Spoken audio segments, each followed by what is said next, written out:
It took me 5 years of introspection, spiritual study, and raw emotional processing to learn these 13 powerful truths about emotions. And I'm grateful that I discovered them early on because missing them until my 30s would have genuinely been a regret.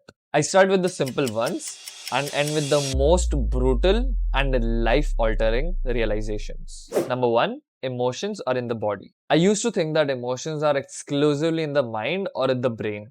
But as I started looking deeply into them, I realized their counterpart lies in our bodies, especially the torso area, as pure sensations. The most concrete example of this is when you feel anxious, you feel your heart beating faster and knots in your stomach.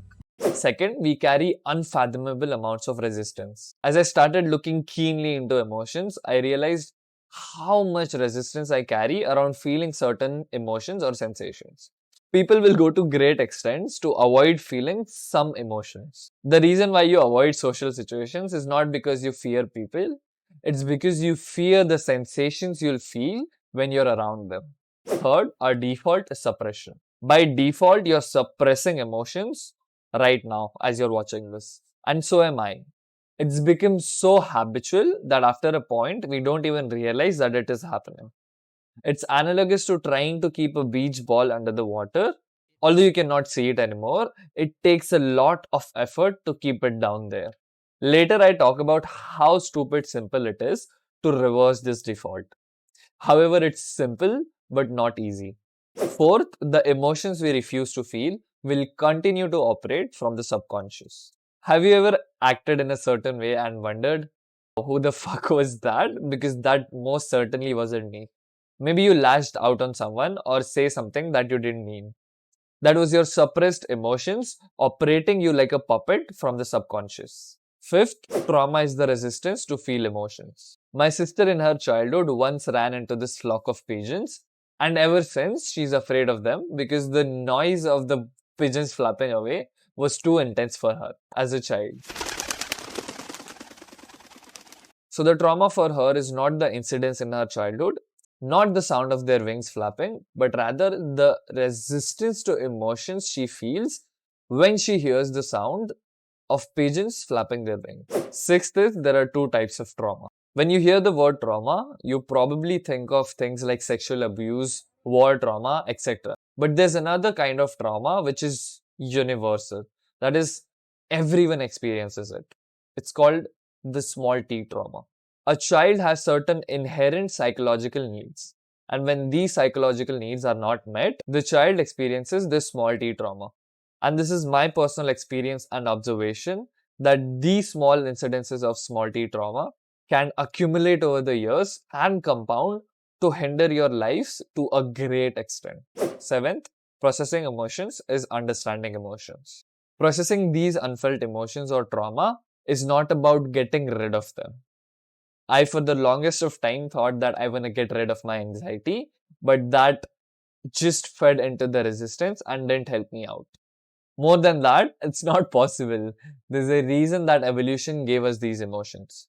The smarter and the only way I believe is to understand them, get comfortable with them, and then regulate these emotions. Boredom is phenomenal. Boredom, especially at the end of our days, is an exceptional way to bring up the emotions and thoughts that we ignore during our days because we had to act nice in front of the boss. And the best part is, with boredom, you literally have to do nothing. But it's easier said than done. By the way, journaling also works in a similar way. Ninth, mindsets are powerful. Changing your mindsets towards these negative emotions is a phenomenal way to process them on the go and release our resistance around them.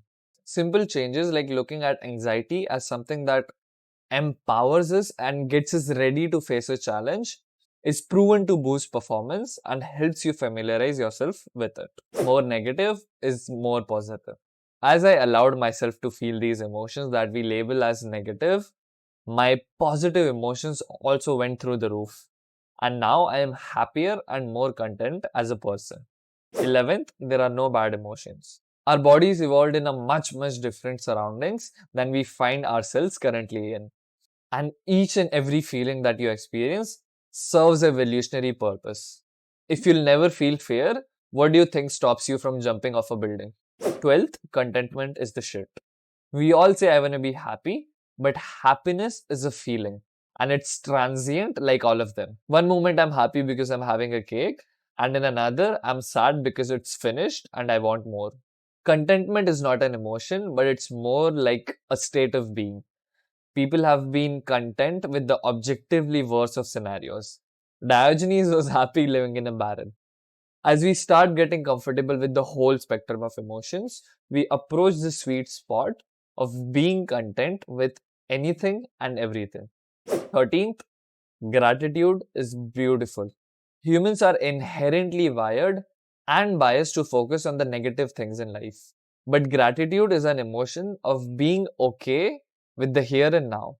I never valued gratitude enough until I actually tried and experimented with it and witnessed firsthand how effective it is in making us more happy and content. Because if you aren't happy with what you have, you'll never be happy with what you'll get. But there's a strong emotional block we all have that stops us from getting comfortable with the entire range of our emotions. I talk about what it is and how you can get rid of it in this video. So if you want to be more emotionally aware, you can click here.